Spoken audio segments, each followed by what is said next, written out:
Good afternoon, everyone, or good morning, or good evening, because I know there are some international participants too at this session. So welcome to CUTC's inaugural panel of the series on changing the tide in transportation.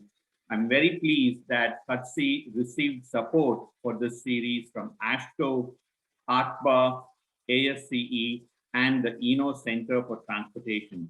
Just goes to show that we are all in this together. Now, I know that there are people from many different sectors in addition to CUTC members. So a brief background about the Council of University Transportation Centers. We were established in 1979. We are the largest organization of university transportation centers in the country. Our mission is to promote university research, education, workforce development, and technology transfer. And the vision is to work collaboratively for knowledge creation and education necessary to have the best transportation system in our country. Now, I should also say that more recently, we have been reaching out to communities to have more of a boots on the ground perspective. And in doing so, we have increased our representation of community colleges and minority serving institutions and Native American serving institutions. Even as we expanded our membership and diversified our membership, we also turned our attention last fall to restorative and racial justice issues in transportation, going beyond issues of equality to focusing on equity as an important consideration. And when you think about it, mobility justice and racial justice, the two are so strongly interlinked. I like to say that transportation is the lifeblood of societies and communities.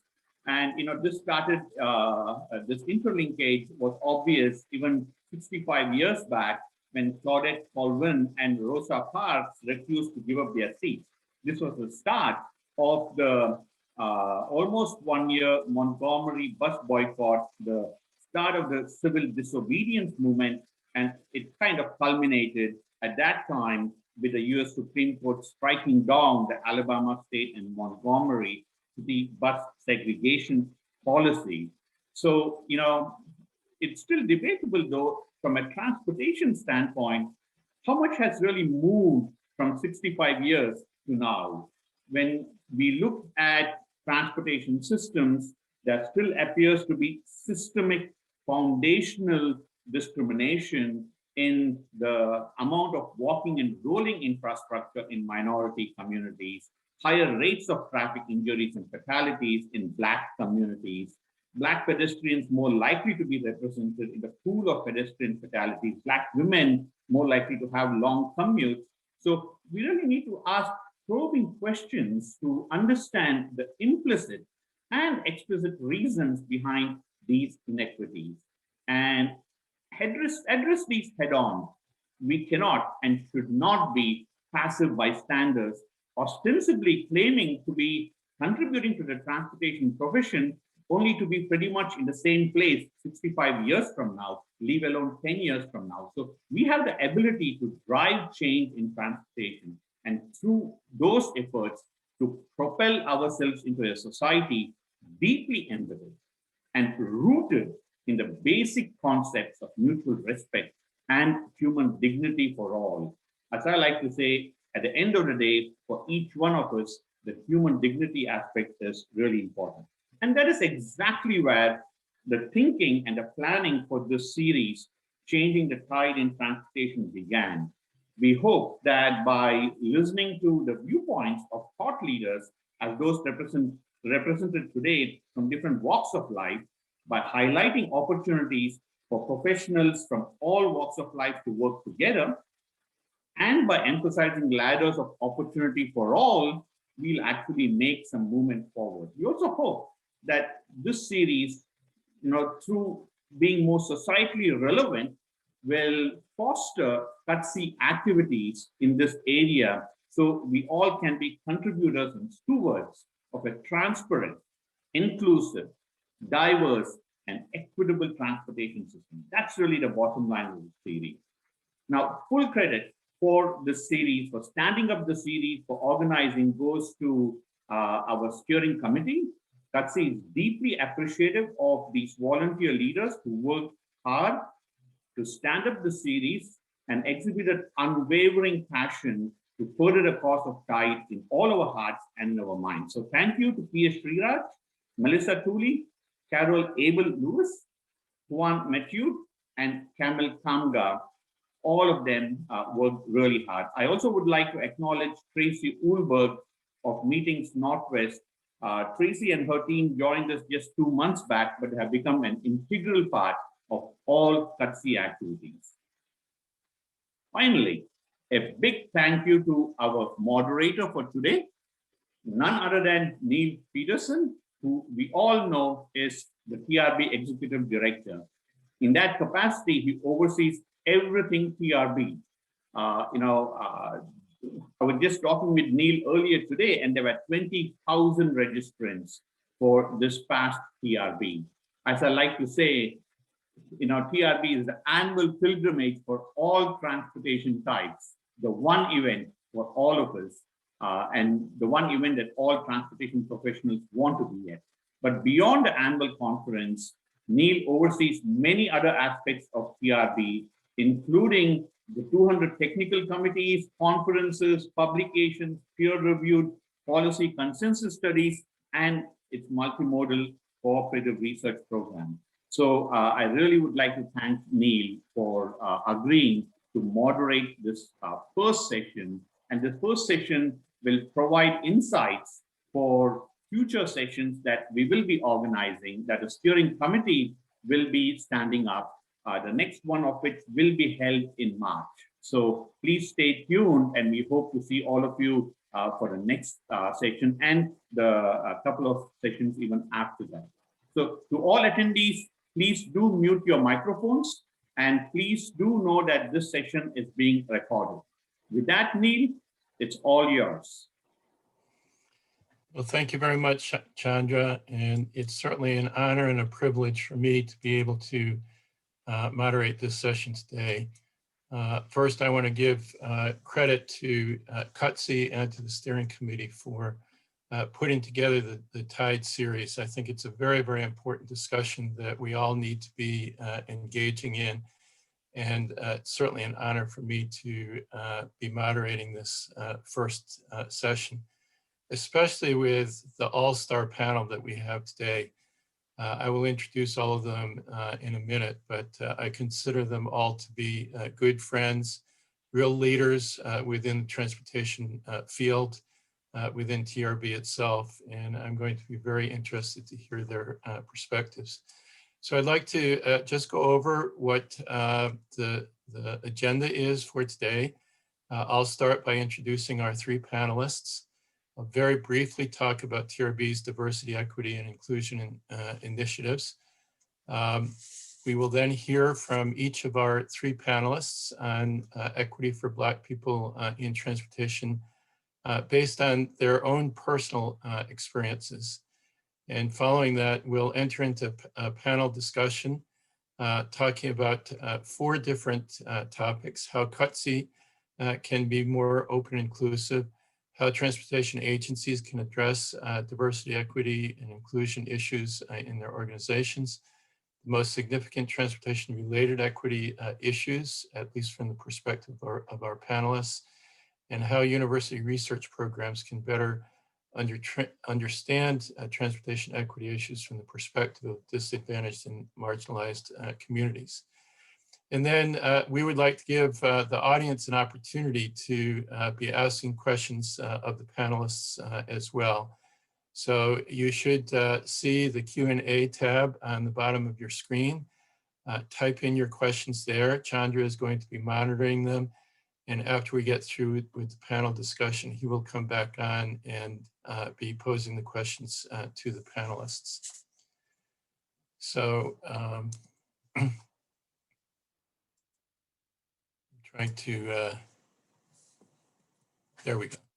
Our first panelist is Mr. Dorvald Carter, who is president of the Chicago Transit Authority. He has been in that position since 2015. Prior to that, he worked at the U.S. Department of Transportation.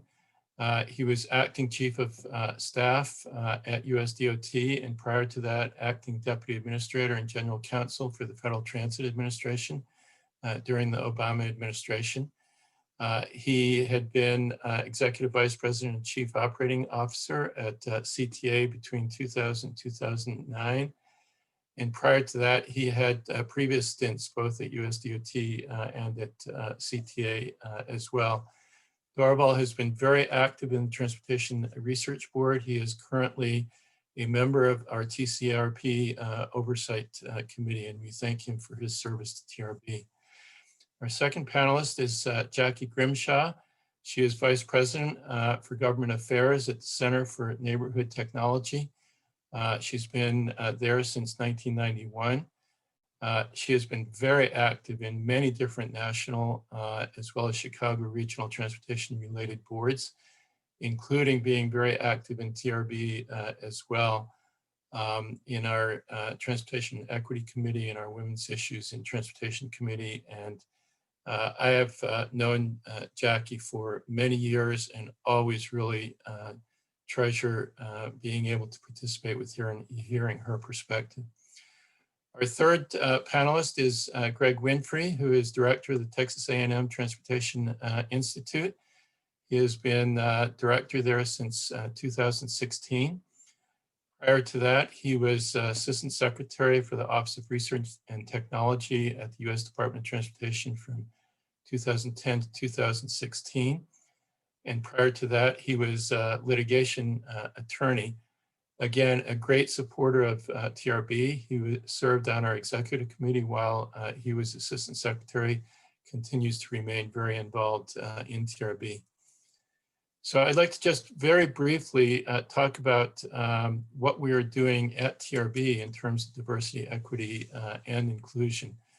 And I'm very, very pleased that our volunteer leadership, especially our executive committee, but our other leadership committees as well, all really have made diversity, equity, and inclusion a very high priority.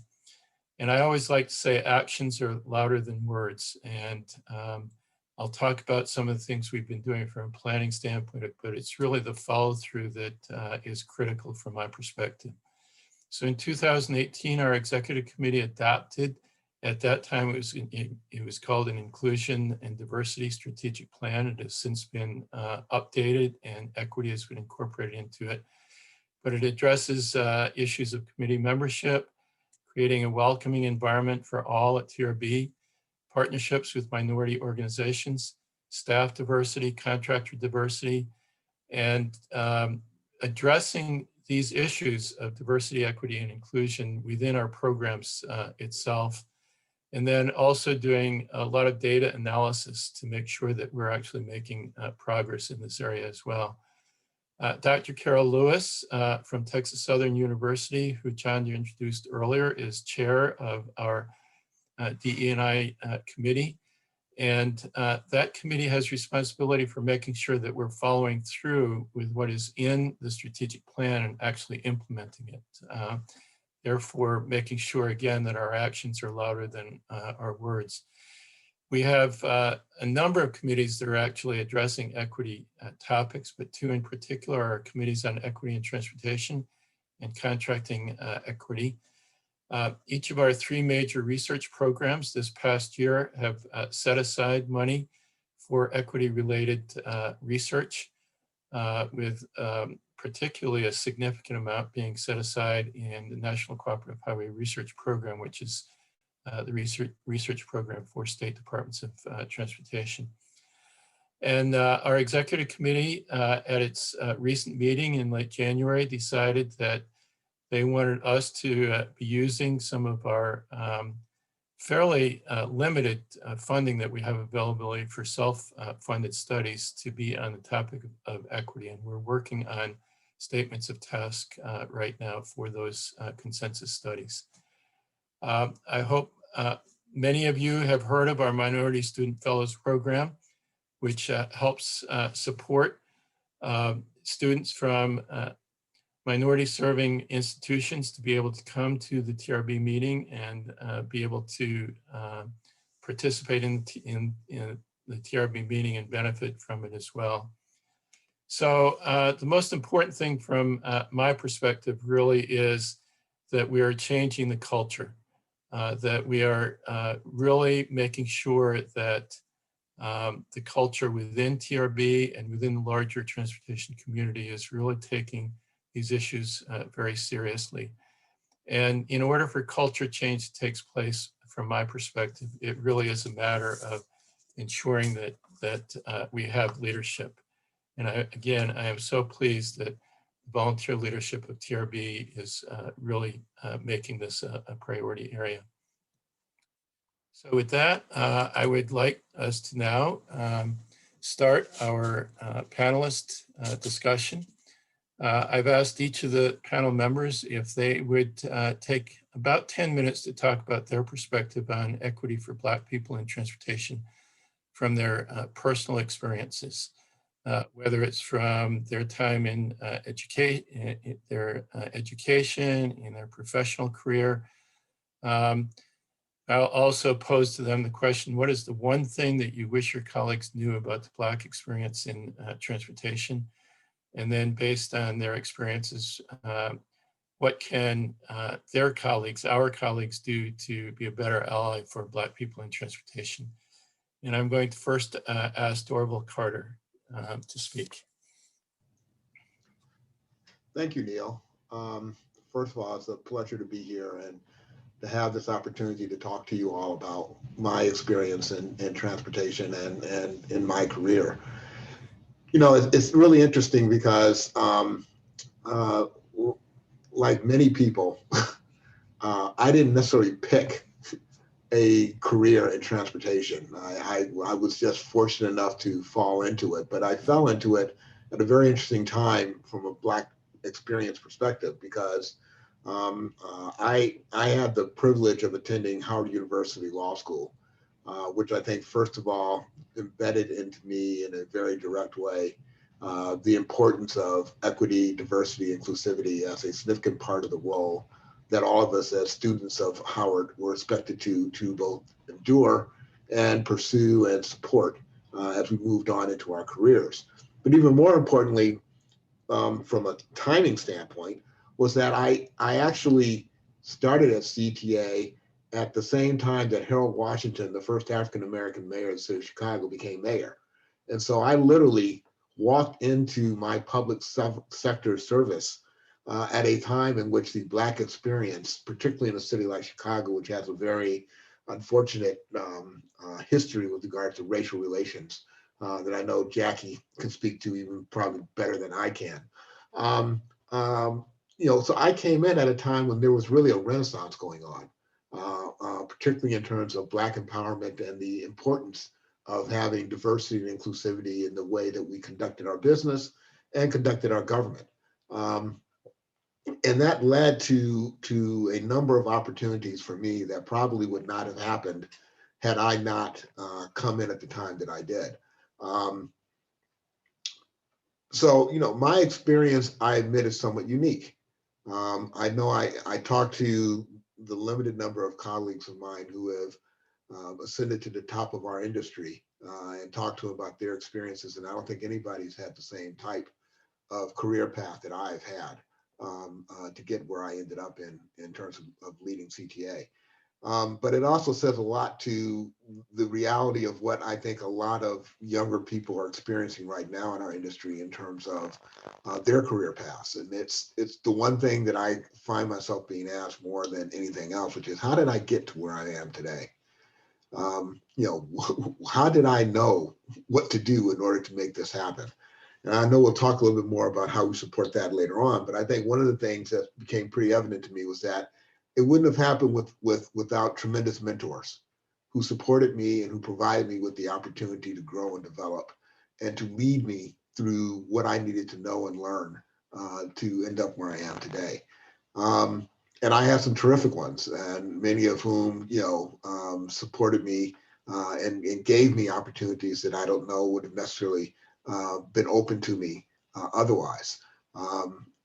Joyce Hughes, who was the general counsel of CTA at the time that I started there and who hired me into my first position.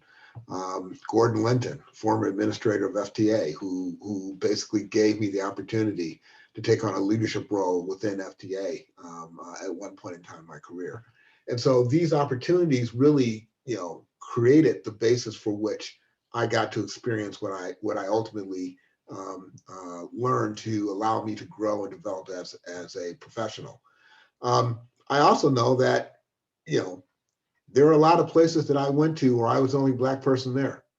I can remember going to conferences, after conferences where there were only 2 Black people in the entire room. Our industry as a whole did not have a level of diversity at the top of the industry in the leadership positions that you necessarily saw from our industry in the operational frontline, supervisory staff. And so those mentors became, I think, critical to my growth and development because they exposed me to and gave me the opportunity to do things that allowed me to grow.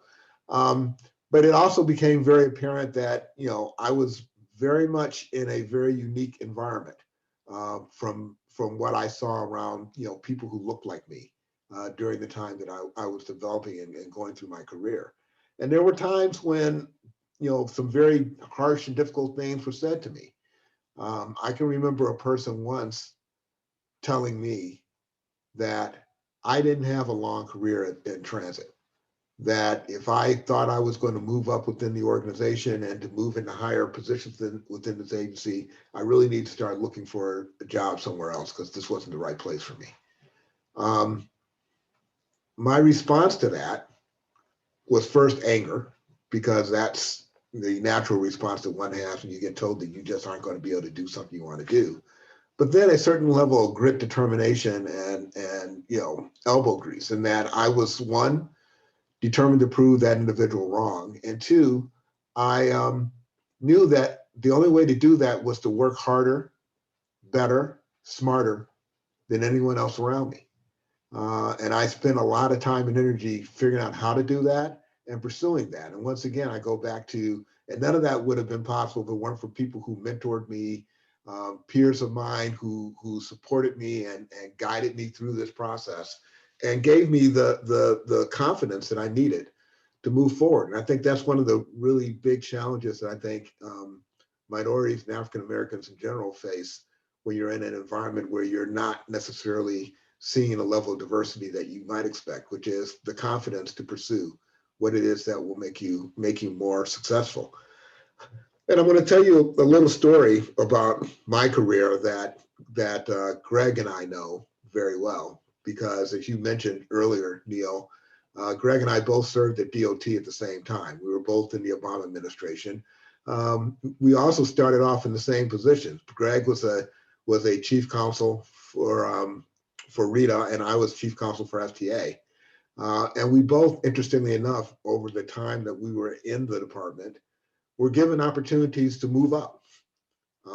Greg moved up all the way to running the organization, and I moved up into the secretary's office. But both of us needed each other to kind of help work our way through this. I mean, I can remember Greg coming to my office and sitting down to me and saying, "Man, they want me to take over the deputy administrator job." And we sat together and talked through how to strategically handle that. But that's exactly what you need to do. You need to have people who are willing to work with you. You need to be collaborative. You need to support each other. And I don't know that anyone else at DOT even knew that Greg and I were talking about this stuff. And Greg likewise did the same thing for me when I was being offered the opportunity to move up into the secretary's office. And I was like, I don't know, man. I kind of like it down here at FTA. I don't know if I want to go to the secretary's office. And Greg, who at that point in time was doing a whole lot more to the secretary's office than I was the one who sat down to me and said, here's what you got to do. Here's how this works. Here's what I think the opportunity is. And, as a result, I think both of us ended up collectively in not only a better place in terms of our careers, but with a better understanding of what we needed to do to be successful in those positions. And, I feel when I look at our industry, the people who are in leadership positions in our industry, it's actually a very small group. And then when I look at the African-American people who are in our industry and leadership positions, it's even smaller. But you know what? I know all of them, just like I know everybody on this panel. Why? Because we support each other and we work collaboratively, and we recognize not only the responsibilities that we have in the positions that we're in, but also the legacy that we're trying to create for others to follow behind us. And so when I asked Phil Washington, the head of LA Metro, to come to Chicago and talk to my employees about his career path, he hops on the plane and comes. Similarly, when he's asked me to do stuff, I've been there for him. I think that if you're going to be able to get through the maze of politics and positions and opportunities that lead you from starting off at an entry-level position to ending up running one of the top agencies in the country, you need help. And in my experience, if it wasn't for that help, I wouldn't be here today.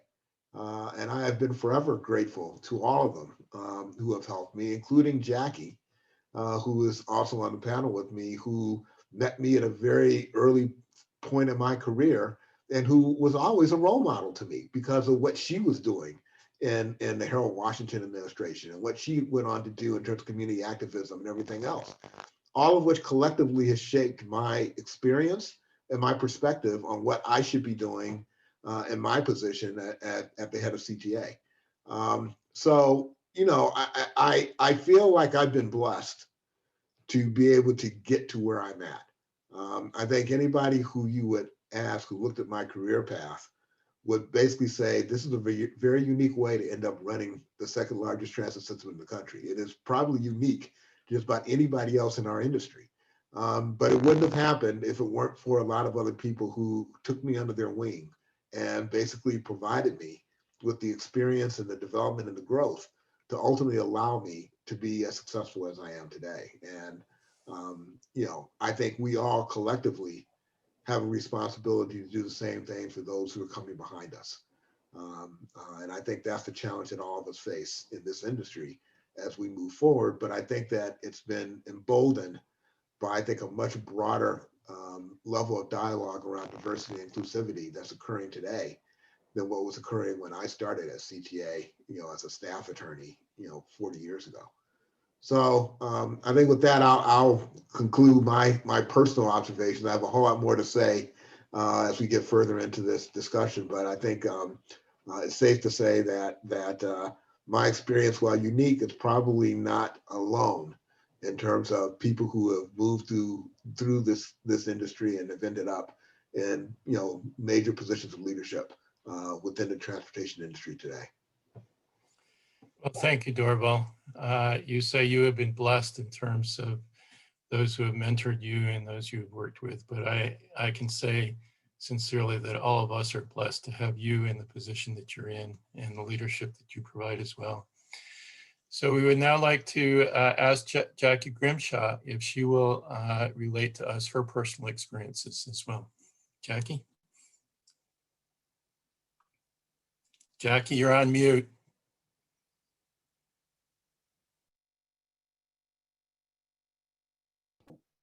After a year of Zooming, I should by now be used to unmuting myself, but excuse me for forgetting. I guess I was just so excited about what Dorval was describing. But thank you, Neil, for your introduction, and thank you, CUTC, for inviting me to participate. And so one thing I could say about what Dorval just related is that it's very interesting that he had a kind of a unique career path, and so did I. But I would like to start even earlier than getting at that position of being in transportation, and that's going back to how I got started and how I view my movement through transportation as well as other activities that I've been involved in throughout my life. So Dorval had a challenge as a Black male. Well, try being a Black female. at the same time that that we were growing up. So the one thing that was instilled in me from my parents and from my teachers throughout school is that you have to be better than everybody else in terms of academics, in terms of performance and so forth. So that there was a drive that was kind of instilled in me that kind of has propelled me throughout my career. So I went to college in Milwaukee, and at that point in time, Milwaukee in some ways was described as the up South. Milwaukee was segregated much like Chicago, so that was not new to me. But at orientation, I was advised never to never to go to South Milwaukee because it was not safe for African Americans. Now, when I was at Marquette, Dorval talked about being in the room as the only person of color. Well, at Marquette, when I was there, most of the Black students on campus were athletes. And so non-athletes were few and far between throughout the university. And, on campus, even though, I was definitely a minority, the only time on campus I really felt unwelcome or experienced discrimination is when when I had to interact with the mostly male and white engineering students. Now I was a science major, so I had oftentimes had classes with them, and they had this preconceived idea of who I was and how I got admitted to the university. Their thought was no way did I deserve to be there. And so, it was like having to deal with that kind of implicit racism, from the very beginning of my college career. So I can't say that I ever felt marginalized as a student. I was more of a curiosity, if anything. Most of the students didn't have any experience with Black students or Black people, period, who are not athletes, who they could cheer for on the basketball court or on the football field. So I was often the center of attention, answering questions about my life, background, goals, etc. Now, these students meant well, but I felt imposed on, intruded upon. But being polite, like I was taught by my teachers and my parents, keeping tongue in cheek, never outwardly expressed these sentiments. So they were unaware about how degraded I felt. If anything, it was another kind of marginalization. No one else was asked to perform, quote unquote, in a similar way. Now, I got my start in transportation during the administration of Mayor Harold Washington. I represented him to all of the governments that were coterminous with the city of Chicago. So the CTA was one of those governments. And essentially, I represented the mayor's policy to all of those governments. And as such, transportation decision makers I had to deal with dare not disrespect me because I was representing the mayor of the city of Chicago. No matter what you thought of that Black mayor, everyone had to respect the office. So they may have had all kinds of thoughts, but they didn't dare show it. And so this experience, really kind of built my confidence that, these folks had to deal with me no matter what, and erase all doubts that lingered from those engineering students at college that I did not belong. And I would say that, there are a lot of experiences of being in transportation over the years, but I would say probably the kind of, telling of stories like Dorval said, one of those experiences where the decision makers felt that, who the hell are you and why are you bothering me, was an experience when I was organizing after ICE to make sure that our MPO adhered to the IC provisions that required public involvement.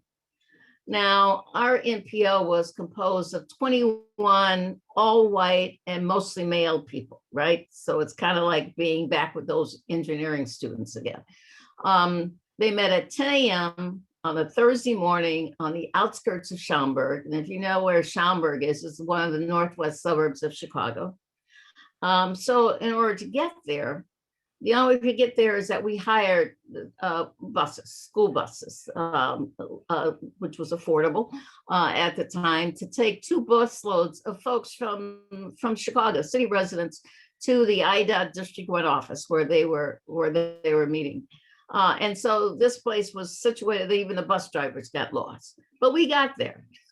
And when we got there, we found the MPO meeting in a conference room that had no space for the public at all. So obviously, you know, in spite of ICE-T, despite ICE-T, there was no way that, you know, they were considering having public involvement.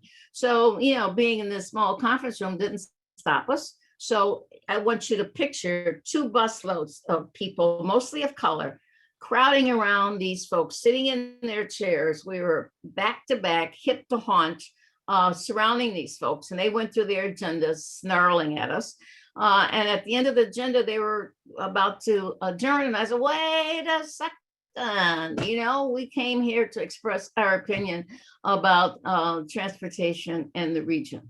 And our chair was the IDOT secretary, and you know, it was very clear from the way he acted, the way he said that we did not belong there, and how dare I come in there and disrupt their meeting. But, you know, it didn't stop me. You know, I had support not only from my organization, but from all of the other organizations that recognized that our MPO was not living up to the letter or the spirit of ICE-T. So I would say that most Black people, but kind of like what Dorval described, you know, don't get to start their professional transportation career by working for a Black mayor. So, you know, my experience and even my getting to transportation is probably not often replicated.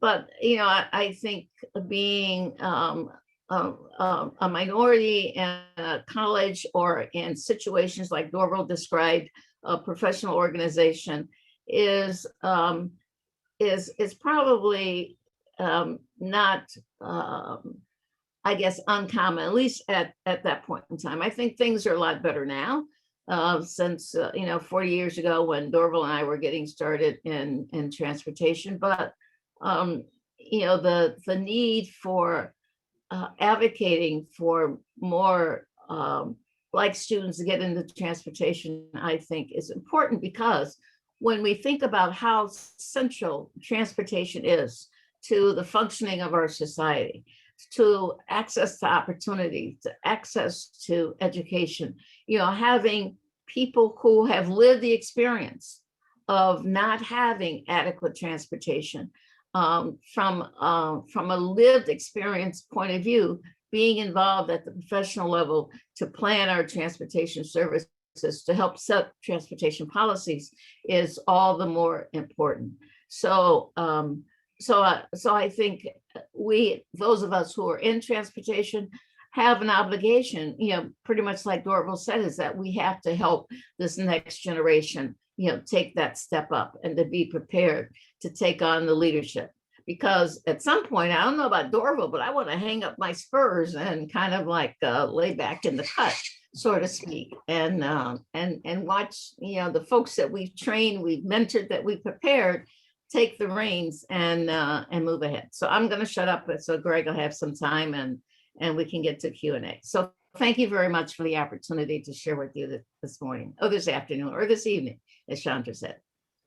Thank you, Jackie, and thank you for sharing your personal experiences. They're very inspirational, I do have to say.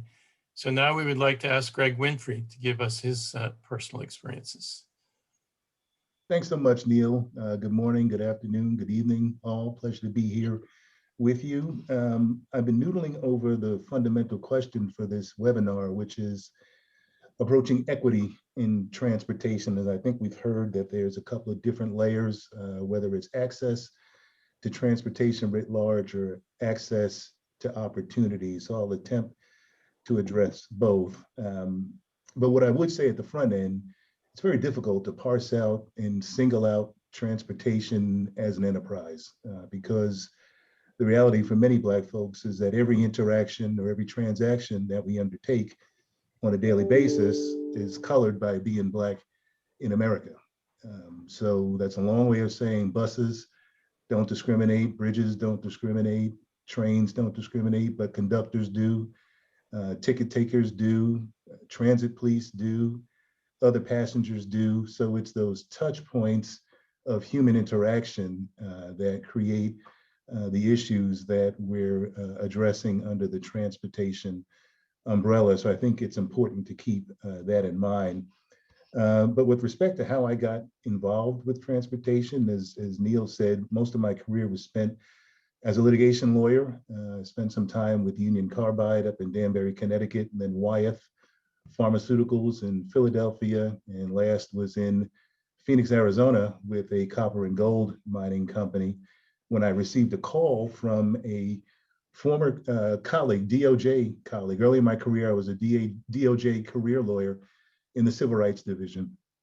And this gentleman called and said, "Hey, Greg, I got a word on my network that there might be some opportunities in the Obama administration for those interested in coming back to Washington, and they would like to have folks with Fortune 500 or other senior level experience to come in and help government do its job better."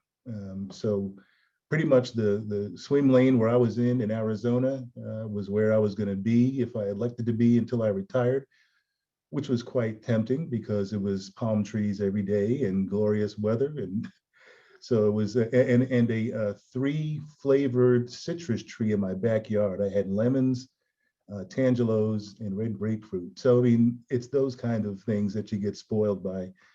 But I made the decision, and when I saw the president get inaugurated, being in McCain's home state, there wasn't a whole lot of fundraising or other activity, but I was as supportive as I could have been. So when I got the call, I said, you know what, I'm going to go back to Washington and do what I can. And I told my wife, is there anything I can do to help him get 4 more seconds of sleep at night? That's what I'm going to do. So my thought process was, okay, transportation. Well, what exactly would I do? And I said, well, I got a driver's license. I piloted a boat. I've been on a plane. I've been on a train. I've been on a bus. Heck, I know transportation just as good as anybody else. So I picked up and came to Washington, and there were several opportunities, chief counsel slots that were available, but I was the best fit for RITA. At the time, it was the Research and Innovative Technology Administration. And they found it attractive that I had had a patent in my name. So that kind of made me rare amongst the lawyers that were otherwise not engaged in an intellectual property practice, and also a bit more akin to the engineers that were on the team. So that became a good fit. And then, as Dorval said, things happened rather quickly, and there was a need for some confab time and some elbow time, and those are the kinds of cherished memories that carry on. But that's a long way of saying, so the first introduction to transportation in 2010 was through a former business acquaintance, former lawyer who had worked at the Justice Department, who knew the incoming deputy chief counsel, and that's how I was put in touch, and that's how that became the pathway there. And then, working with, getting to know Secretary LaHood and others at the senior level, and becoming a trusted party for them. Had I not been seen as someone who could execute at that next level, trust me, they would have called the White House and said, send us somebody over here. So I greatly appreciate Dorval's counsel and steady hand and helping me sort out the chips, because, I walked into the secretary's office and he said, well, Greg, it's all yours now. And I don't know if you remember, what was that show with Arnold? It was like, what you talking about, Willis?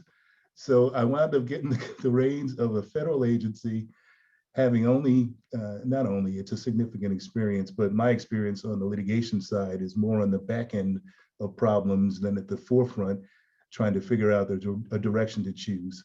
It turned out to be a good way to look through the kaleidoscope, because I could see things from where they were headed and make the necessary stops further up in the chain. So that worked out well all the way around. But I will certainly say, and this is no reflection on Neil or anyone at TRB, but when a lawyer, God forbid, a litigation lawyer, was named as the head of the research agency at US DOT, I'll never forget my first TRB meeting. And I was looked at like a soiled diaper. Folks were keeping me at arm's length. They were like, who is this guy? Where does he come from? And how the heck is he gonna run the research agency? But as Dorval said, and as my mother actually said, she said, you know, Greg, you went there wanting to be chief counsel and thought that was your career home run. And she said, God moved those two other guys out the way and put you where he wanted you all along. So it's those kinds of things that you reflect on. You need to retain your spirituality. You need to retain the wisdom that you've gained coming up through formal education. You need to maintain the relationships and eschew those poisonous relationships. There are more than enough people that smile in your face and want to see you not advance. So, you know, you need to figure that out quickly and move toxic people out of your pathway. But for those reasons, that's kind of what got me to where I am. Being at the leadership level at DOT made me a known entity to the folks here at Texas A&M, and more importantly, through many of the world-class staff we have here. They've got strong relationships with people at DOT. So when I was interviewing, you know, a lot of the folks who I built great relationships with, either on the political side or the career side, had nothing but the fondest advice and kudos for me coming to join the team. So that really put TTI at ease, that put A&M at ease, and it's been a great experience. I really couldn't be anywhere else, and appreciative to the folks on the panel, but also for all of those folks that have been the wind beneath my wings up until this point. So I'll stop there, Neil. Well, thank you, Greg. And I do have to say that at the time, I was not on the executive committee at TRB or on staff, but we are certainly very glad that you were in the position and the tremendous support that you provided to TRB over the years. We truly, truly appreciate. And thank you for sharing your personal story as well. So now we'd like to get to the panel discussion portion. And you know, I think now you've seen each of our panelists and how impressive they are. And my challenge is going to be to try to get them to give relatively succinct answers to 4 different questions that I'm going to ask, so that we can actually leave some time for you all, the audience, to be asking questions as well. And I have a feeling on a few of these, any of them could take a half an hour to answer the question, but I'm going to ask them to take a couple of minutes each. So the first, how can the CUTC community make university transportation programs and our profession a more open and inclusive place for Black students and colleagues? And we'll go in the same order this time that we went last time, and then we'll mix it up for the next question. So Dorval, I'm going to ask you to go first. Okay, thank you, Neil. You know, it's interesting. I think as I was listening, particularly to both, you know, Greg's experience and my experience, you know, what we knew about public transit when we ended up starting our careers in transportation was basically, yeah, I had a driver's license. I took the CTA to school. I knew how to ride the trains. Part of it was not even having a clue of understanding the complexity of and the level of opportunities that exist in transportation. And I think that's a place where CUTC can be very helpful, because most people, particularly African Americans, their knowledge and understanding about transportation pretty much starts and ends with their experience with that bus driver or that ticket agent or that rail operator, and not beyond that. I mean, I never thought about, you know, who actually worked at CTA or what it took to actually run a transit system. And so I think one is really connecting with the student body and really doing a better job of just sort of exposing the various, you know, specialties and expertise that are necessary to make an agency the size of a CTA or any other transit system run. The other one, I think, is actually not a CUTC issue. I think it's more of a transit agency issue, and something that I personally taking on a CTA, and that is don't wait till they get to college. The conversation about careers and opportunities in public transit need to start earlier in our communities. Internships, and not just internships, running a bus, but internships in corporate headquarters where you get to work with accountants and lawyers and planners and engineers and people who are engaged in professions that are much broader than transportation, but for which transportation is a natural fit, and exposing them to that. So that when they get to college, they already have an interest in this area, and they develop that interest over the course of their collegiate career. So, I kind of put the onus not just on CUTC, but also on our industry to really expose and to present to our community that there's more you can do in transportation than drive a bus or run a train. That there's a very successful and enjoyable career that one can pursue in transportation if they're interested in doing that. Thank you, Dorval. Jackie? See, I unmuted myself. So I would say I agree with Dorval, but I think the CUTC community should think about it like AA, Alcoholic Anonymous. Like the first thing you do, at least they tell me in AA, is that you acknowledge that there is a problem. And so, and transportation, I think in a transportation program and opportunities professionally is the first, acknowledge that there is a problem with structural racism and transportation service and decision making. And having acknowledged that, then resolve to take some action to address the problem. And so, like Neil, you talked about TRB, having your equity diversity committee. Well, I think all of the transportation, all the CUTC programs and transportation training programs should do the same thing, that they should have an EDI committee, and to learn from successful organizations how they've confronted inequities and create a learning path for all members of the leadership, the organization, from top to bottom, to understand the structural racism, the history of racism in this country. It didn't start with Rosa Parks on the bus. It goes even earlier than that, and just the way this country was settled and created, and that the programs on campuses should address these inequities. And having a EDI program is that you don't just create the program and leave it there. It needs to be a constant evaluation and improvement on what's done based upon the input and the difference that have been made, and having some metrics so that you can see whether or not the programs on the campuses are creating more opportunities for Black and Brown students, that they are not only entering the program, but they're finishing the program. Are they finishing in such a way that they start off in careers where we will see them in 10 years at leadership of transportation organizations? So, it's starting, acknowledging the problem, and then creating, programs to address it. Thank you, Jackie. I'll just say amen to that. Greg? Yes, thanks, Neil. And just to kind of parrot a part of what Dorval was saying, and Jackie as well, I think there isn't a true understanding as to what the transportation enterprise is. I mean, I was blown away within 3 months of getting at DOT to find out how interrelated and interconnected the entire system was, and how any occupation you could conceive of, you can find a home in transportation.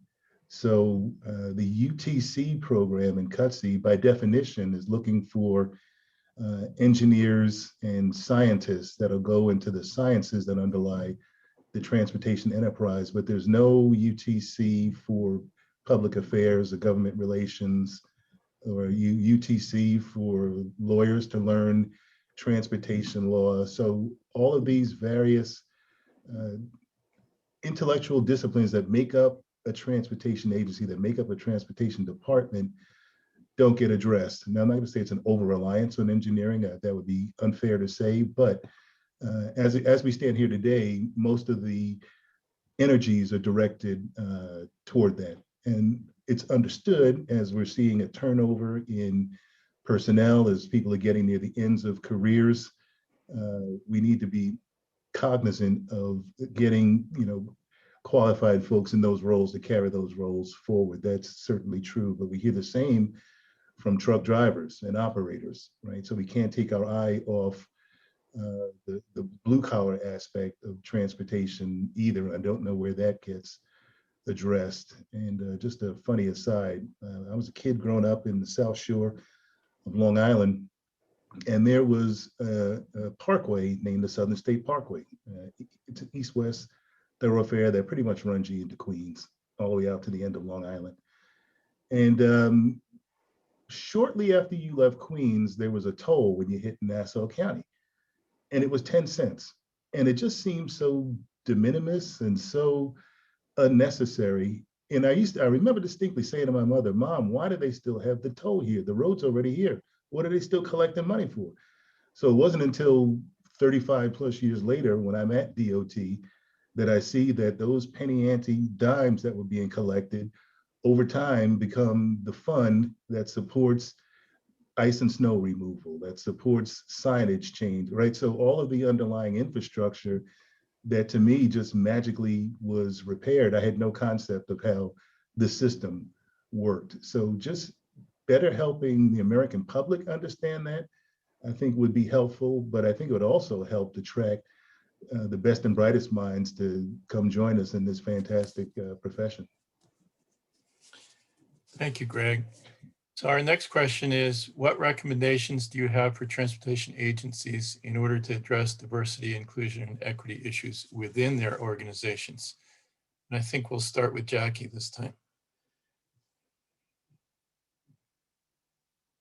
All right, you're on mute again.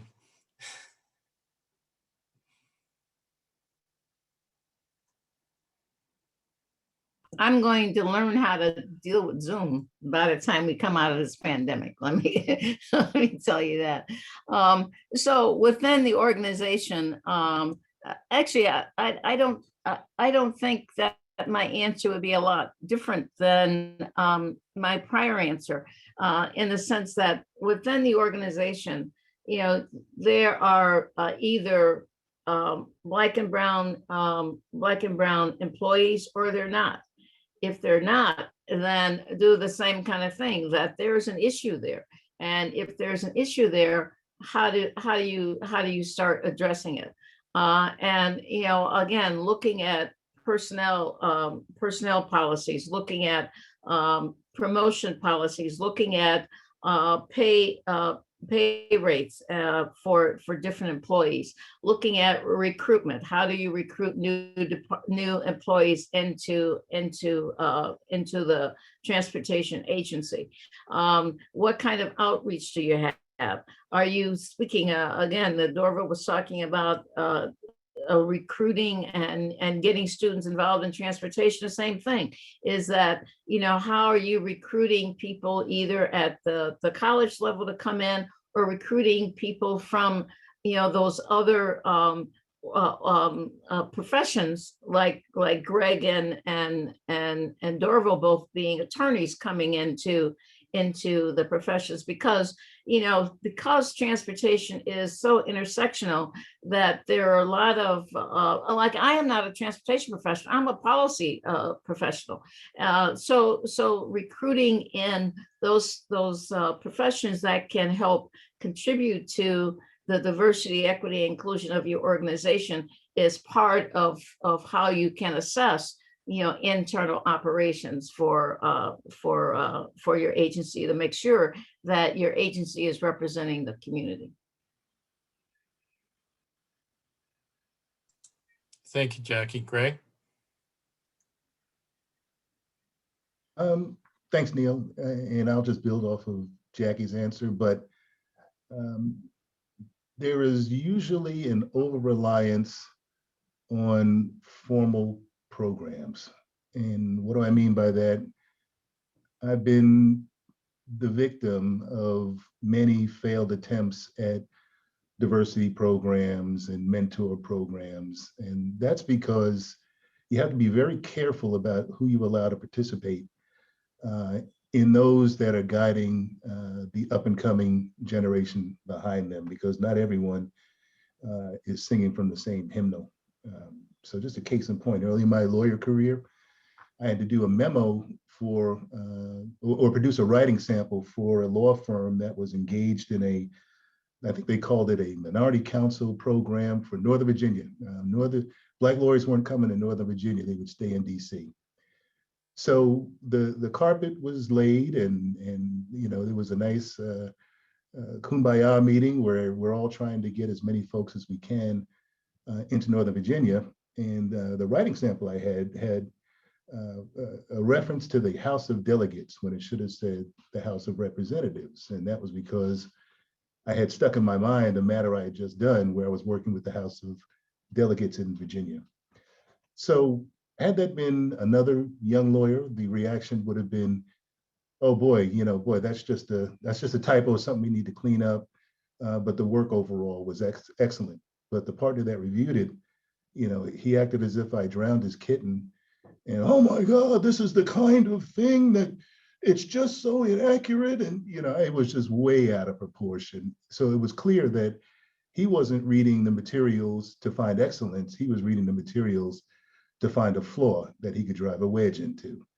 So to me, that's the kind of person who you don't want in a program where you're trying to attract folks. You take the young lawyer or the young person under your shoulder and say, hey, look, these things happen, right? But if we're going to be turning these things in on our letterhead, they've got to be inch perfect. There's a lesson there, but that lesson was lost intentionally because it was meant as a means of barring entry to the doorway. So anyway, and there's millions of stories about diversity programs that have gone off the rails because a lot of times mentors favor those who they see reflect them or what they think, what they look like as younger individuals, right? So sometimes it's tough for an older Black lawyer to work with a young white woman. It's tough for a older white man to work with a young Black lawyer. So, you've got to just know who you're dealing with if you want the results that are well-meaning at the front end to produce the results on the back end. Thank you, Greg, and thank you for sharing that personal story. Dorval? Yeah, it's interesting listening to both Jackie and Greg sort of talk about this from their perspective. And I, of course, was also touched by something you said earlier, Neil, about your experience at TRB, which is, cultural change requires a long-term commitment from the leadership. And I firmly believe that, in that it's not just, from my perspective, it's not just a question of showing a long-term commitment to diversity and inclusivity, but it's also how do you institutionalize that in a way that will allow it to live beyond your personal ability to drive its momentum. And I view that as sort of the biggest challenge that I face as the head of CTA, because you recognize that you need to develop diversity. You need to have a management team that's reflective of the community that you serve, and that requires a lot of extra effort on everyone's part to deliver that. But you also recognize that you can't. It's not just enough to give someone the opportunity. You have to put them in a position to succeed with that opportunity, which means you have to give them leadership development programs. You have to give them the skills that allow them to be supportive of what they ultimately need to do, because at the end of the day, I have a board and I get judged by results. And so it could be great to have the most diverse team in the world that can't produce what we need to produce here at CTA. That'll be nice, but it won't get the job done. It won't get the job done for the communities that we serve. It won't get the job done for the mayor. It won't get the job done for me. So it's not just a question from my perspective of creating the opportunities and putting people in positions to reflect the diversity of what I want to see in my management team and elsewhere. It's also ensuring that they are given the tools that allow them to be successful at what they do. And I think it's the combination of the two that ultimately results in the institutionalization of what you're talking about.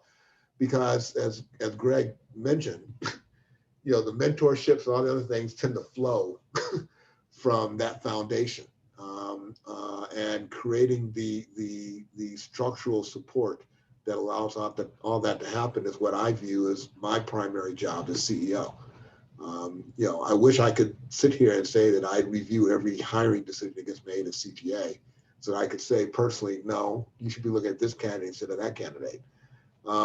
But if I institutionalize this the right way, if I establish clear expectations, performance measures, give direction, and just as importantly, financially support the activities and programs that are going to allow us to ensure the success of the people that we bring on board here, then I think that we can create and sustain the diverse community that we want to see in our exempt and our management team. Not just check the box and say, hey, look, my hiring was up X% for minorities this year, therefore everyone give me a pat on the back and say you're doing a great job. When I can say that that's reflective of over a period of time of X number of years, and that the people who we brought in have moved up into these positions, as their career paths have developed, then I know that I've had success. And that, as you pointed out, Neil, requires a long-term commitment. Yes, it does. It certainly does. And that's certainly been my experience. So thank you to all three of you for that. So we're going to move from what CUTC can do, what transportation agencies can do, to now talking about societal transportation related equity issues. From your perspective, what you see as the most significant societal transportation related equity issues, particularly for communities of color, and what can be done to address these issues from a policy, strategy, or service perspective. And we'll start with Greg this time.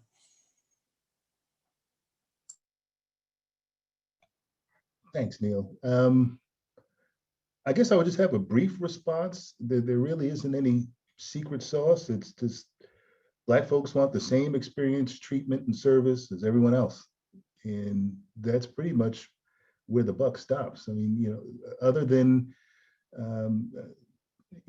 difficulties and travel delays and other things that make the travel experience less desirable than others, we need to level that playing field and get everybody up to a level where they're enjoying the transportation experience. I'm not saying it's perfect by any respect, but we can point to communities where it's less than, whether that be Native American, whether that be Black, Hispanic. I mean, we know where the problems lie. Now the issue is, how do we raise the tide so that their ships float as well?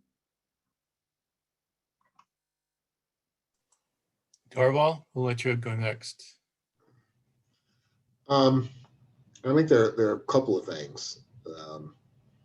First, you got to be willing to ask the tough questions, and you got to be willing to listen to the harsh answers.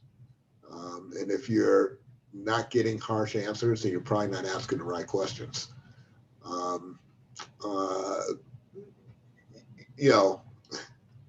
There are a myriad of reasons for why the transportation infrastructure or service doesn't meet the needs of certain communities as opposed to others. Some of it is historical in nature. In Chicago, we inherited a transit system that was built by private companies that, fed into certain areas of the city that didn't necessarily line up equally across the entire city. Some of it is financial in nature, and what the level of funding is that ultimately supports transportation investments and where you make the decisions to prioritize those investments.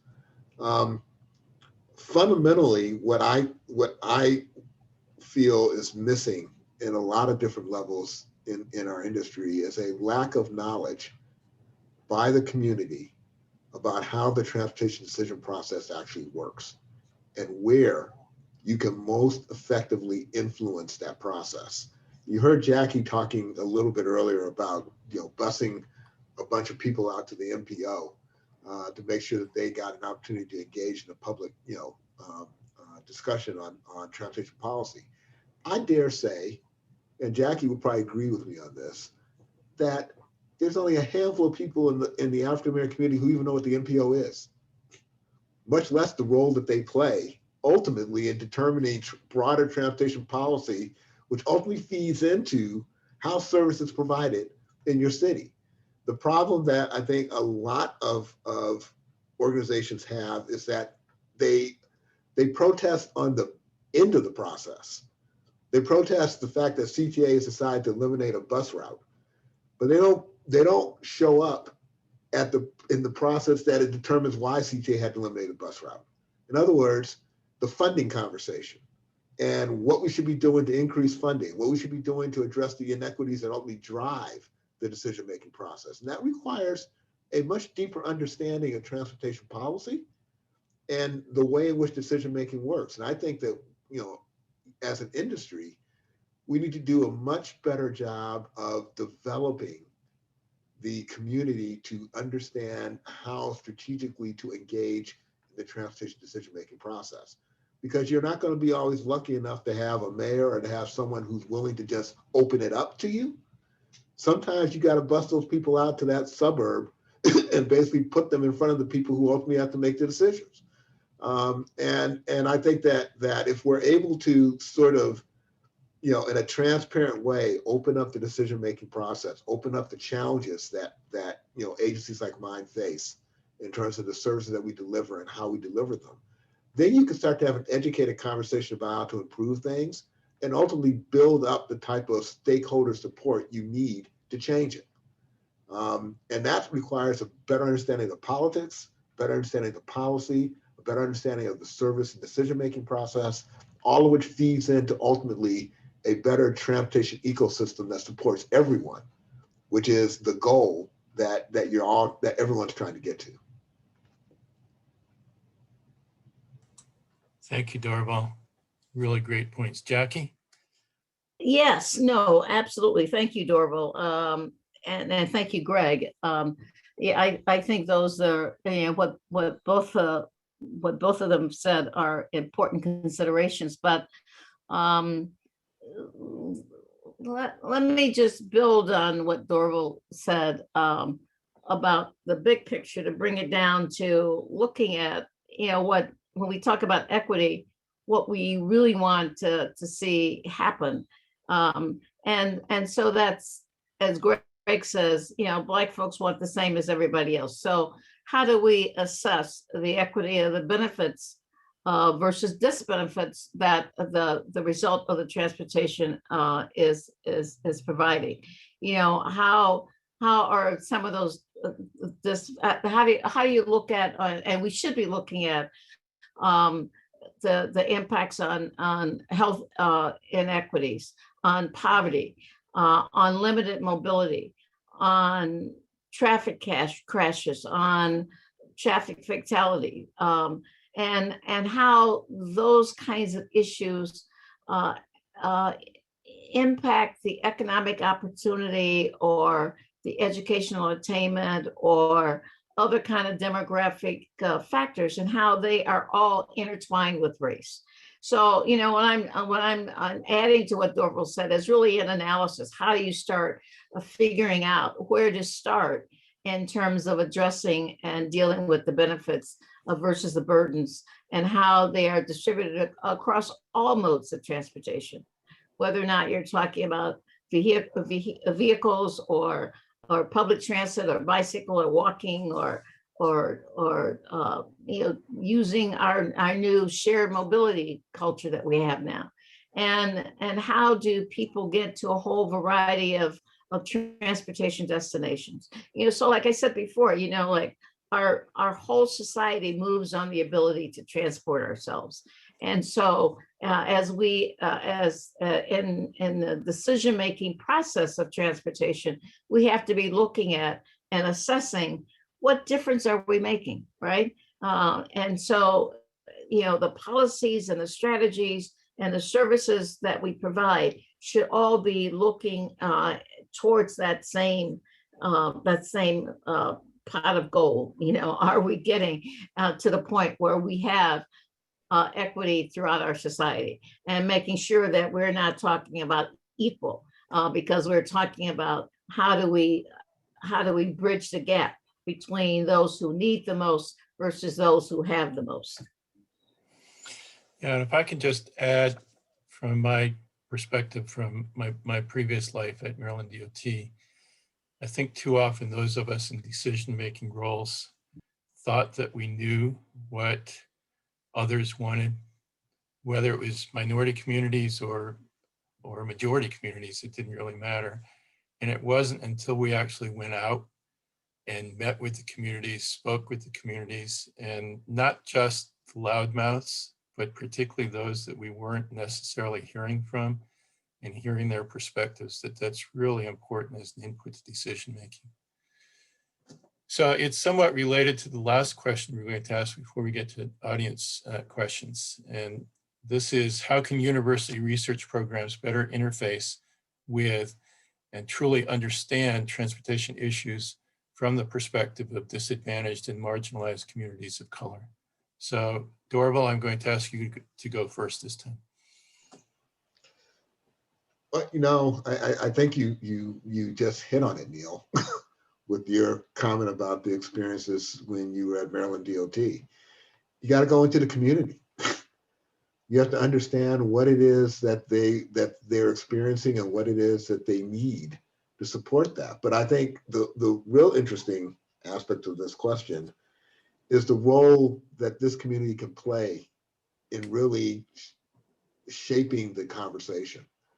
The bully pulpit that the research community brings to these kinds of conversations with the studies that they do and the policy papers that they create that are intended to focus on addressing these challenges, I think give, you know, agencies like mine the you know, firepower to go make the case to the politicians and to the decision makers who control how those decisions are ultimately made. But I think it starts with understanding the community that you're talking about and not assuming that you know what's best for them or what works for them and ultimately what the solution should be. I think it's a mistake that many public officials make in a lot of different, you know, professions, not just transportation. But it's one of the reasons why the public participation process is so important to that dialogue, and the education of the public is so important to that dialogue, because it's only when you have the combination of all three that you really start to see the type of policy and program development that really is going to meet the bit and provide the benefits to the communities that we serve. And if we are truly, quote, serving the community, then these should be things that should be foundational to the way in which we approach our business. So yeah, I don't think it's that complicated an issue from my perspective, but I think it requires a lot of hard work, and it requires asking a lot of tough questions and sometimes getting answers that you're not prepared to hear in order to you know, get to a solution. And I would just add that no, I think what you've just said from the perspective of public officials is absolutely correct. But research methods associated with doing that, I think, is something that still requires a real focus as well. So, Jackie? Yeah, so, you know, you're absolutely right. And most research is really based on quantitative data. And so when you're looking at quantitative data, you miss out on a lot. And so getting to the community, getting that qualitative data is important so that you really can start to provide that services that communities that have been marginalized really do need. And as Dorval said, you have to be open to listening to people's stories. You know, if you listen to what people tell you and you act on what people tell you, then you have a better opportunity to provide the real solutions. You know, and there's nothing wrong. You know, when Secretary Slaughter was head of transportation, he came out to Chicago for a conference. And so what I kept stressing to him is that, Secretary, you know, the best transportation planners are the people who use the transportation system. So, you know, it's okay to let them co-design some solutions for the transportation problems that they're experiencing. So, be willing to partner with communities, because the communities have that insight that you really do need in order to expand the capacity of the transit system to serve them, as well as the capacity of those community-based organizations, Dorval, so they know what an MPO is. So they know the proper stage in which to express their opinion or to identify their needs. And so that community capacity building is just as important as the capacity building on the part of the transportation agency. And by having an engaged community that understands the process and helps the overall decision-making process, and making sure that the service that's being delivered is responsible to Black and Brown communities. Thank you, Jackie. Greg? So I would add, I'm extraordinarily pleased to be one of the architects of getting language into MAP 21 to cover tribal colleges and be more forthcoming with HBCU participation in the UTC program. I think that's a great way to get those boots on the ground thinkers that experience the issues back in their home communities that they can bring to the table for scientific analysis at the UTC level. So I think that's a huge opportunity, but it needs to be meaningful. I recall under the Safety Lou recompete, there was a center that had partnered with the preeminent Howard University, and unfortunately, they didn't get the UTC. So they brought their legislative team, they flew people in from California, they descended on my office with all of the weight that they could muster. And the first question I asked was, well, where's the representative from Howard? So they came to Washington, D.C. from thousands of miles away and didn't even have the presence of mind, or to be perfectly frank, the respect to bring their in-town partner that would have just had to hop on the green line. So I don't recall anything they said after that, because it was likely to be uninspiring. And unless that deficiency was cured, there really was no further reason to talk. That was the whole purpose of having the program structured. So, again, the MAP 21 language strengthened that, but that is an episode that I always remember. But meaningful participation for HBCUs, tribal colleges, for Hispanic serving institutions is of utmost value if we want to extract the most we can from the UTC program.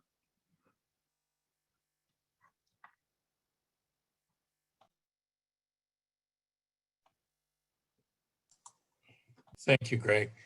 And this panel has certainly not disappointed me in terms of the level of discussion that we have had. I had high expectations for them, and they have continued to exceed my expectations. So at this point, I'm going to turn the program over to Chandra again, and he has been monitoring the questions that have been coming in through the Q&A tab. Again, if you have questions that you would like to ask of our panelists, go ahead and type them into the Q&A, and Chandra is monitoring it, and he's going to take over now in terms of asking audience questions.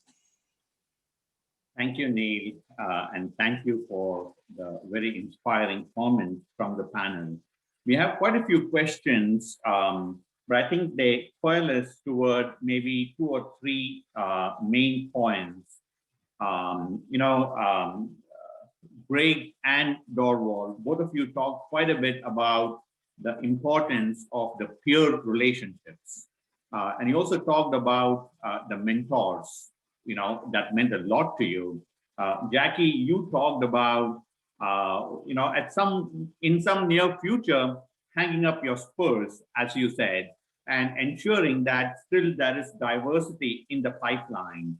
So a common theme of some of the questions is, can you relate a little bit more about how you are mentored, how you are mentoring now, and how might we in CUTC and beyond really take that one notch higher to ensure good diversity and inclusion in all walks of transportation programs? So Jackie, go ahead. I saw your hands waving, so. No, I was really waiting to say, who do you want to take that question? But I'll take it since you threw it to me. So no, in my serendipitous career path, I taught school for 7 years, the Chicago Public Schools. And so, I didn't go there as a teacher. I went there again, thinking I was going to be able to impart my science knowledge to students in high school, but I ended up with a grade school classroom. So I had to do a lot of learning to figure out how to teach grade school students. But in the process, I really developed a love of teaching. So throughout my professional career, I have always been in that teaching mode. So, one of the things that we take on every year at CNT are students who are interested in being interns. And, I got started with the Princeton 55 program where they actually gave us students for the whole year. So I had a whole year of mentoring these students, and I took great pride in taking these Princeton students who came there as potential architects, or came there as potential lawyers, or these other professions that they came, they were taking advantage of this year after college to learn some more things. So my job, my thought, was to convince them that transportation and planning were the places that they should go. And so my first Princeton graduate that I had as a fellow ended up being the planning director for the city of Charleston. And so not Charleston, Charlotte, North Carolina. So, that again, that confidence that, you can take these very educated, very professional directed students and turn them into making a difference for society, not just making a difference for themselves by being as rich as they can, by being a top-notch lawyer or architect. So, from that Princeton 55 experience, I've continued to take in interns every year. And I have this bevy of, or actually, it's probably bigger than a bevy now, but this accumulation of young people, now older people, because I've been at this for 40 years, around the world, who are now making a difference in transportation planning and other kinds of social serving organizations than just being, the next doctor, next lawyer, et cetera. So I believe in it, and I mentor all the time, and I hear from them. And I'm probably, as a result of this, going to hear from a lot of them who are going to tell me about what I did right or did wrong in this webinar today. Thank you, Jackie. Dorwal, why don't you go ahead, because I have a supplemental question for Greg. Okay, the way in which I try to address that is by, one, exposing as many people as I can, at CTA to my knowledge and experience in terms of what I've gone through in terms of this industry and how I moved forward in this industry. At CTA, we have this program called the President's Fireside Chat. And at that chat, what the chat is, it's me inviting people that I know in this industry who have become successful and who have, moved into leadership positions, and having them sit down with me and talk about their career. What they succeeded in, what they failed in, how they basically overcame obstacles, how you get from point A to point B. And I've had everyone from Secretary Fox to Valerie Jarrett to Phil Washington, and others who basically come in and talk about their experience. And it particularly gives our younger employees an opportunity to better understand sort of what does it take to achieve success in this industry. The other thing that I have done is I've established a diversity and inclusivity task force that isn't made up of like senior managers at CTA, but is made up of staff to talk about programs that we should support and the ways in which we can better identify and create the information, the policies, the opportunities for our younger employees to put them in a position to be successful and to grow and to develop. You know, creating mentor programs for our employees that they can get you know, connected to a mentor and helping them, you know, develop over time. You know, like I said in the past, trying to institutionalize a lot of the things that I think make sense for how you sort of address the diversity issues that many people face, and how you start to build the bench that ultimately is going to be able to step in and replace, you know, Jackie and Greg and myself in these leadership roles. And I think on an industry-wide basis, you know, I have mentored and continue to mentor any number of people in our industry who I've worked with, who I've known over the years, who have looked at me very, very similar to Jackie, in that, you know, you start to develop a group of people that, you know, that call you up when they want to talk something over with you, or want your, you know, your input on something that they're dealing with, and things like that, that just really came out of the relationships that I developed over the years. And, you know, and hopefully through the combination of all of that, you start to develop a network of people who engage and who support each other, which is, you know, what the three of us have done with each other over the years. That ultimately allows you to build on each other's success. Because I think that's ultimately the key to making this all work, is really developing that network of support that you have out there to really help guide you and you know, push you, to hug you, you know, to have your back as you go through this industry, because, you know, it can be very gracious at times. It can also be very tough at times. And if you don't have a support system, you know, to get you through it, it's almost impossible to do it on your own. It's possible, but it's really, really tough.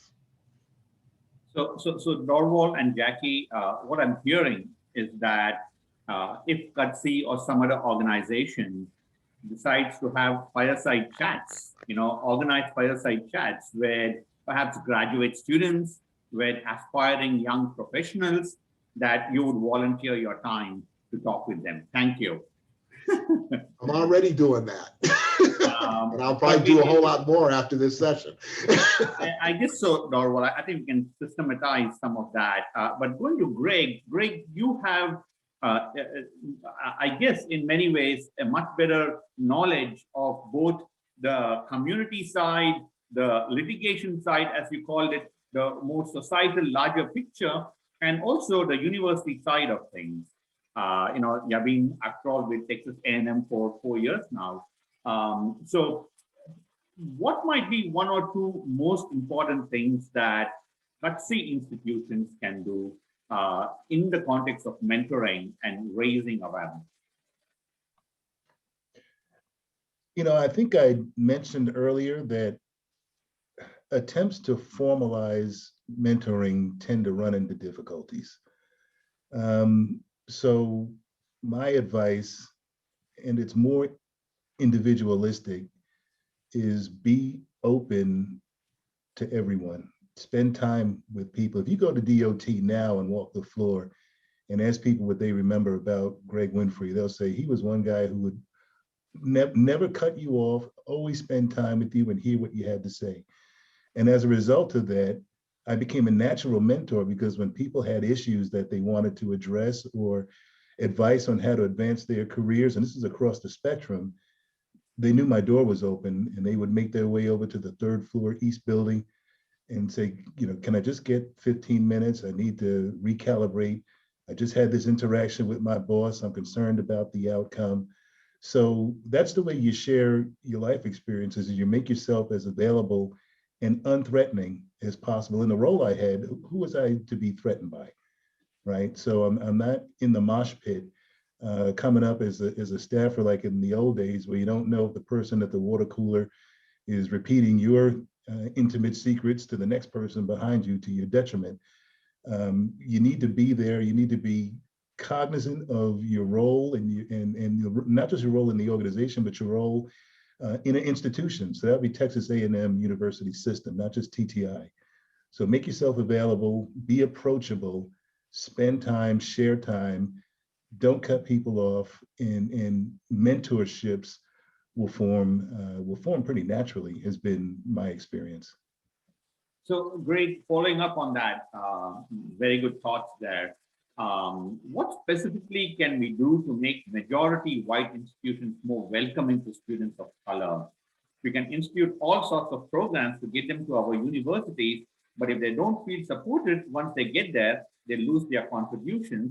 And associated with that, Greg, if you can start off on this, what can we do as individuals to be effective allies for our Black colleagues? You know, Chandra, that's a great question, and it's actually a two-headed problem because white students may not have, depending on where they're from, as we know in Texas, there are plenty of towns where populations are not fully representative, and maybe folks don't even know people of other races. So we deal with that here in A&M. It's not unique to us, but there's that side of it. But there's also the side where Black students tend to congregate and shy away from white students or white activities.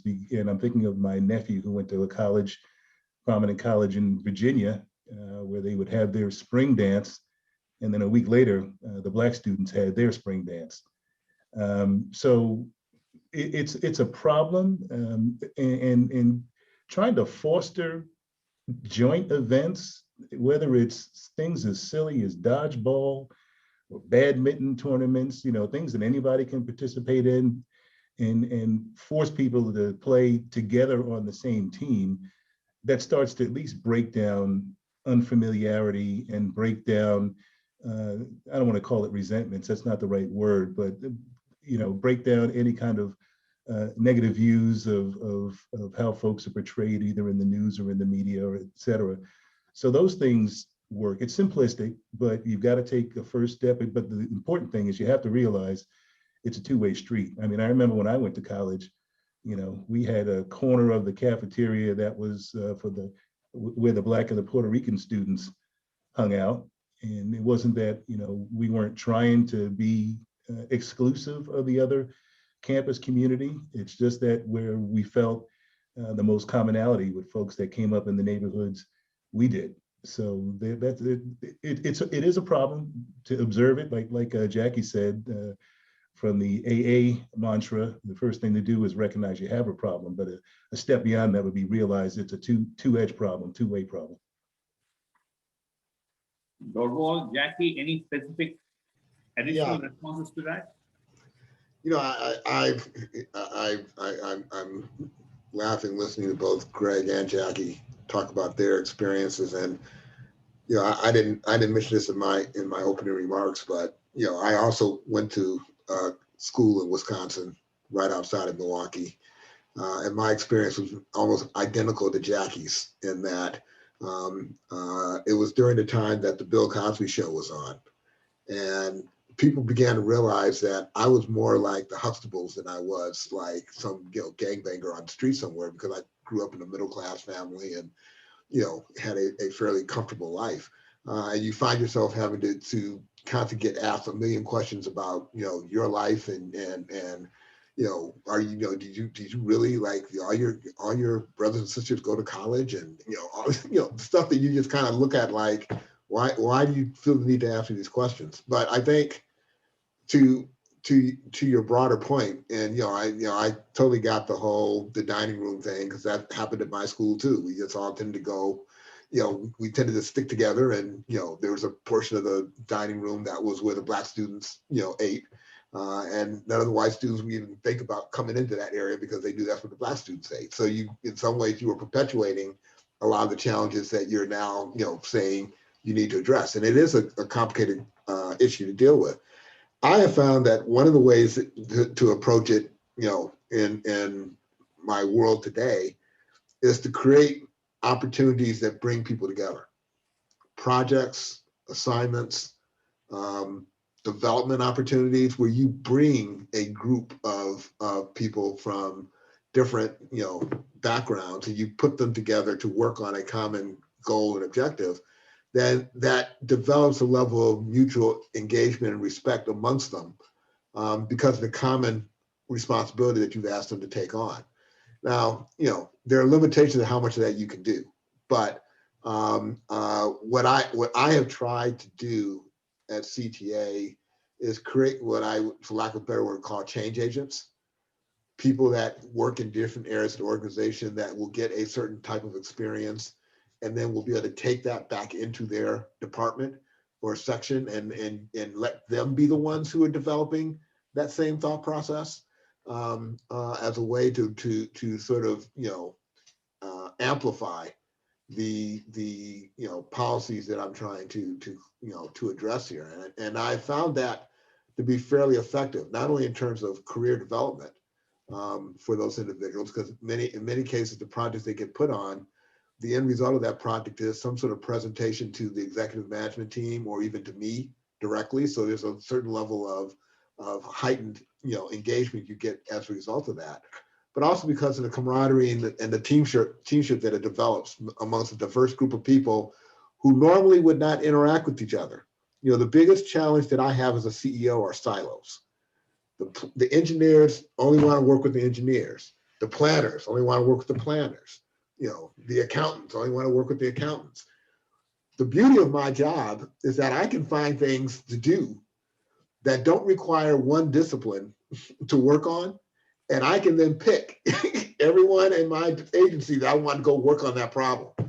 And I can give it a high enough profile that people will want to do it because it means you're going to get a chance to get, FaceTime with the president or with his cabinet or whatever. And so, I have to find ways to integrate that into our work that then hopefully starts to generate the type of understanding and diversity that we're looking to see occur within the organization as a whole.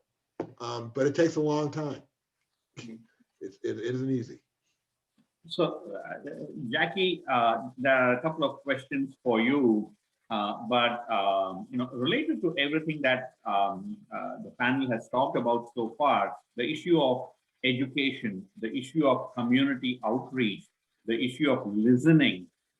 I have to say that CUTC's sister organization, ARTBA Red, which is the Research and Education Division, I think Karen Philbrick, who's the president of ARTBA Red, is here. They have a video contest, and it's open to undergraduates. It's also open to high school individuals. And some of the things that you all mentioned, one video a few years back was about transportation funding. A very resourceful student went around asking people how is the infrastructure funded? And it was really hilarious listening to the answers that the public gave, But coming back to you, Jackie, the issue, one person writes, yes, outreach is important, but I would like to know what recommendations of words or of encouragement you can provide. And this from a female transportation professional, just to engage women also in this. I've considered leaving many times, but have a passion for this profession. That's what this individual writes. So any thoughts that you can provide? And after you do that, a general question to the entire panel. Jackie, you talked about metrics. The question is, how do panelists ensure equity issues are a front burner in their respective agencies? So Jackie, with the first question, and then we'll go to the metrics question with everyone. So the idea is, how do you engage women to want to go into the transportation field? Well, no, that is an interesting question, because my focus usually is on race rather than gender. And I just kind of like take gender for granted since, it's woman to woman, and so when you're talking to women, and again, if I just go with my intern experience, or experience with having interns in the organization, is that a lot of times, there is, I found at least with the young folks, is that there is an understanding that when I'm talking to them as a woman, advising them on how to pursue a career as a woman, which is sometimes different when I'm talking to the males, because I have to translate for them which I don't have to translate for women. So I don't know if I would have any particular words to use in getting across to another female, but usually, you know, it's almost like that questioning when I talked about being a student at Marquette, is that you know, usually the question is, well, how did you do this, Jackie? Or what do you think I should do about this, Jackie? You know, so it really, the questioning comes from them rather than me trying to inform them, you know. So I mean, obviously I answered their question, but I don't go at it from the point of view is that I have to convince this woman to go into transportation. I don't know if that gets at what the questioner was asking for, but you know, there's a sisterhood, I guess, that I feel comfortable and talking with, and not having to do a lot of translation. So I hope that satisfies. If not, tell her to get a hold of me directly, and I'll answer some more. Sounds good. Dorwal and Greg, any reactions on the metrics to evaluate programs? Yeah, Chandra, you know, as I mentioned, I've been with 3 Fortune 500 companies, and their methodology was the same. What gets measured gets done. Now, in a corporation, you can tie bonuses and other, you know, other compensatory means to drive compliance, if you will. We're a little more constrained in public agencies or public corporation settings. But that doesn't mean that, to Dorval's point about who's going to get FaceTime with the president or who's going to receive an award at the end of the year or whatever, that can't be accommodated at that point. So being deliberate about making it an optic and being deliberate about the importance that success is in this realm for the individuals who are affiliated with it is important. So again, you got to measure it. You've got to define what success is at the front end, so that there's no confusion as to whether or not the target was missed, and then reward those however it needs to be, whether it's compensatory, whether it's like we used to say at the Justice Department, a blue fuzzy award, whatever it is. It's something that means something to the staff and to senior leadership that's important for them to be able to point their fingers at as having a success. Thank you. Thank you. Go ahead. Yeah, I would echo everything that Greg said in terms of some of the techniques that you tend to use, and some of it were things that I was discussing earlier in terms of, you know, getting FaceTime with the president is a very big deal. Or the CEO in any public agency, because we tend to sit at in this level of status that our time is very precious. So getting time with us is always viewed as a major, you know, incentive. I also think though that, you know, sometimes you get your point across by not doing something. You know, there have been times when things have been presented to me where on the fundamentals, it looks fine. But because of a lack of adequately addressing the equity or diversity issues, it gets stopped and it gets sent back. And part of it is you start to develop amongst your executive management team the understanding of what questions you're going to ask when something is given to you, to the point where they start asking them in advance, because they know when, you know, this comes to me, I'm going to ask the question of, you know, how many minority-owned contractors are going to be on this work, or how many, you know, how's the community been properly, you know, engaged in this idea, and so part of it, you know, we talked about actions speak louder than words. Part of it as a CEO is being prepared to make things uncomfortable for people who are not responding to the issues that you want them to respond to. And starting to get the point across that if it doesn't meet these expectations, then it's probably not going to get a favorable level of consideration of President's office. Now, I'll carry this one point farther because Jackie will know this from her time on our board. The other part, of course, is having a board that's prepared to support you when you're doing stuff like this. And you know, I have a very active board, particularly when it comes to equity and diversity. And I know that I'm not going to be able to present something to my board if I haven't figured out and been able to properly address the equity issues associated with what it is I'm doing, because I'm going to get asked that question. And you use that interaction as a learning experience for your team. You know, I believe in letting my staff make presentations to the board, not having me do them all myself. I mean, I know how to do a presentation, but when your staff has to make the presentation and they get asked the question, you know, well, what is the minority participation on this? It means a whole lot more to them when they're the ones in the hot seat having to explain it. Now, you know, I don't let them get embarrassed. And, you know, in many cases, these briefings happen pre-board meetings. So they get a chance to do it in an environment where they're not, you know, publicly being, you know, skewered by their peers, something like that. But sometimes you got to let something go forward so that they can experience what it is to when you make a misstep. You know, you learn from your mistakes. And if you never get a chance to make a mistake, you'll never learn from it. And so part of my job is at sometimes to basically prevent you from making a mistake and stopping it. Other times is to let you make the mistake.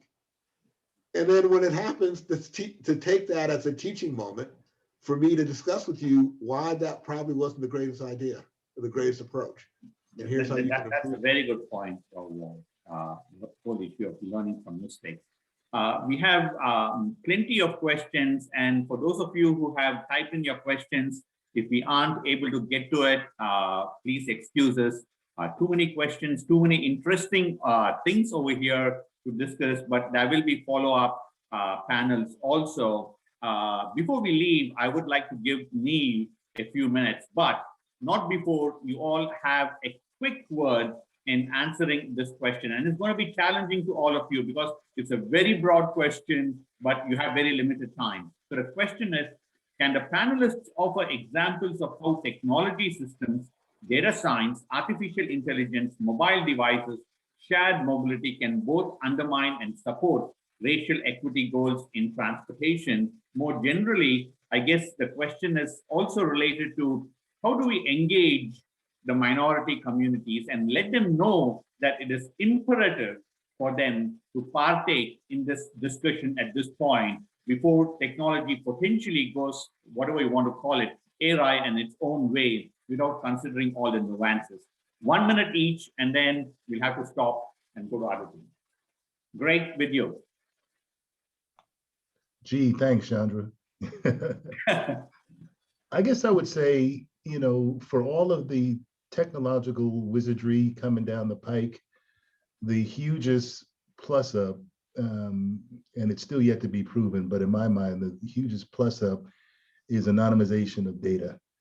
You know, I've had the experience of being a New York City taxi rider and have 7 or 8 taxis pass by because they made visual contact with who the upcoming passenger would be. So if anonymization takes that out of the equation and democratizes transportation, to me, that is a significant benefit. Now, of course, you still have to deal with geographic discrimination. Where are automated vehicles placed? Where is Uber and Lyft? Who are they and where are they servicing? Car share, car to go, all that stuff. So that has to be part of the policy as well. But to me, the fact that I'm just a 1 and a 0 and not a black guy in a sweatsuit with a baseball cap, that's helpful to me. Thank you, Greg. Good point toward the end you made. Dorwal? Yeah, I'll give you a really good example. The technology advances that are being made in fare collection.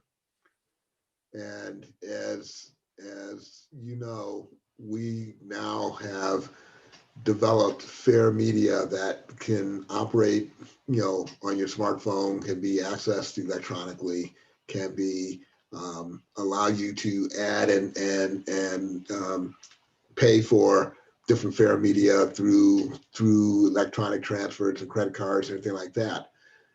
But the unbankable, the low income community has no access to that because they don't have a credit card. And they don't, or they don't, have the same access to the internet that other people have. And yet, we've invested millions and millions of dollars into new technology that's intended to make it easier for our customers to get information and to access the services of CTA.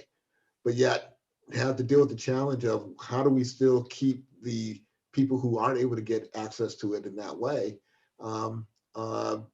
available to the services that we provide.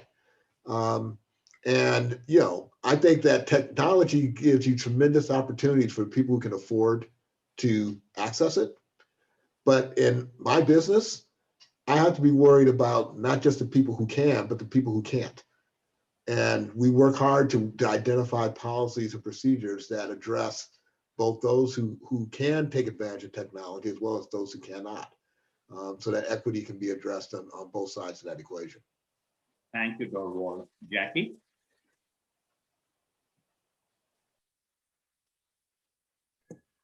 I'm sorry, Dorval. Since I was on the board that created that electronic payment system that Dorval was talking about, we tried to anticipate that, Dorval, and we were somewhat successful, but there's still problems. So it gives you a challenge to overcome. So I left you with, I don't want you to be lonely and bored, so you now have something to overcome. But Dorval's right. One of the other examples and another mode of transportation is that here in Chicago we have bike sharing, like in a lot of places, and again, it requires credit cards and all the rest of that, and it also required a deposit. And so you go into low-income communities, you have a credit card problem, you also have the ability to put the upfront money.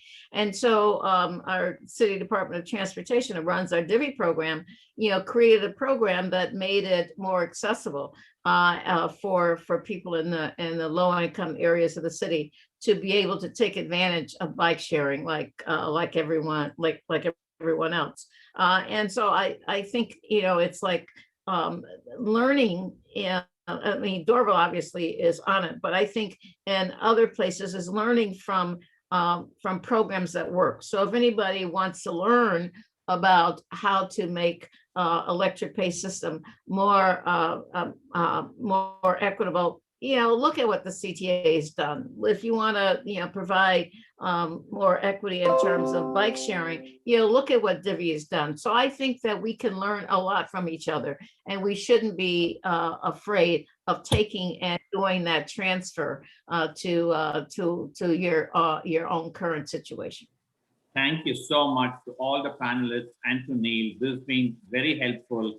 I want to assure us all that I have taken down quite a bit of notes, and the steering committee will be discussing how to move forward in tangible ways. So thank you to all of you and to Neil. Neil, back to you for your closing remarks. So first, Chandra, let me say thank you to you and to the steering committee for putting together this really terrific panel, and for the overall program as well.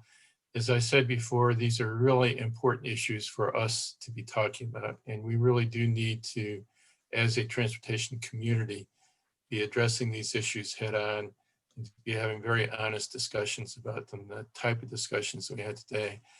And I especially want to say thank you to my three friends, Dorval, Greg, and Jackie, for just a tremendous discussion that took place today. We all really, really appreciate your insights, your personal experiences, and the challenges that you've given us to be thinking about as well. We really do look forward to the TIDE webinar series continuing to have great discussions on this important topic as we proceed forward. I guess I will shamelessly say to anyone who is not currently involved in TRB, we welcome you at TRB. We would like you to be involved in TRB. It's very easy to remember our website, trb.org. And especially if you're interested in equity issues, we recommend that you become a friend of either our Transportation Equity Committee or our Contracting Equity Committee. And with that, we'll wrap up the webinar, and thank you to the audience for participating. We've had most of our audience staying on right to the very end, and we really appreciate your interest and hope that you'll be participating in future webinars in the series as well. So let's, Neil, no, we can't applaud, but let's at least say thank you to our panel. Neil, I wanted to do one more plug for TRB, and that we have an equity summit coming up this September. So tune in to TRB and come and join us in September. Great. Thank you for plugging that, Jackie. Thank you all.